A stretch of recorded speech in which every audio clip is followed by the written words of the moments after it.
fois. Direction Berlin, nous attend maintenant Sophie Rodier pour nous parler d'un sujet qui provoque là-bas des discussions sans fin, assez houleuses d'ailleurs, à savoir une question, les seniors au volant sont-ils potentiellement dangereux? Ça c'est la question. Alors il faut savoir qu'en Allemagne, comme en France d'ailleurs, le permis de conduire est délivré à vie. Ça veut dire qu'il n'y a pas de limite d'âge. Et récemment, en Allemagne, de graves accidents provoqués par des personnes âgées ont relancé le débat. Et pour le coup, tout le pays en parle, je suppose, Sophie. Bonjour. Bonjour à toutes et à tous. La conduite des seniors, c'est effectivement un sujet qui provoque des débats passionnés en ce moment en Allemagne. Pour vous donner une idée, les conducteurs de plus de 75 ans ont provoqué 15 000 accidents de la route en 2015 et c'est important. Alors à Berlin, cela inquiète les autorités car elles craignent que ces statistiques augmentent encore dans les prochaines années.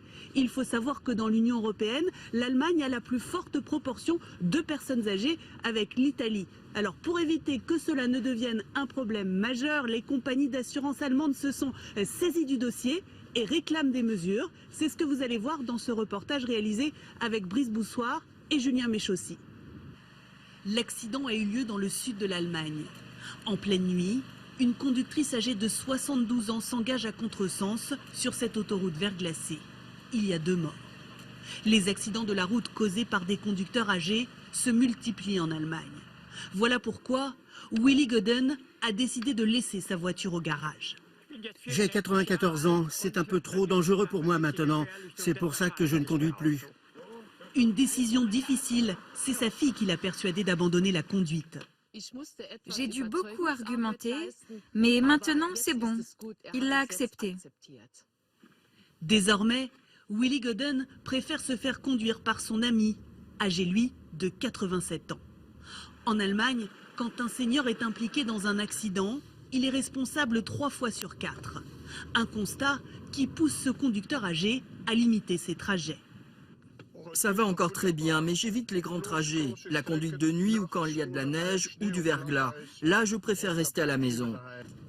En Allemagne, il y a de plus en plus de seniors, donc forcément de plus en plus de conducteurs âgés.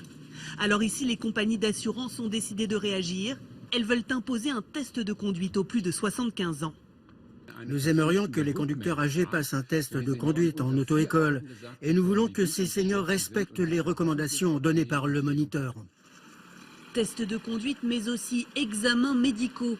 Les assureurs demandent la levée du secret médical et souhaitent que les médecins puissent signaler aux autorités si un patient n'est plus apte à prendre sa voiture.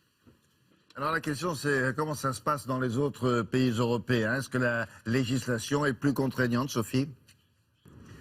Alors à part en France et en Allemagne où aucun test n'est préconisé pour les conducteurs âgés, la réglementation est beaucoup plus stricte chez nos voisins européens. La plupart d'entre eux imposent déjà des tests réguliers à leurs conducteurs âgés, des tests pratiques ou des examens médicaux comme par exemple aux Pays-Bas à partir de 75 ans.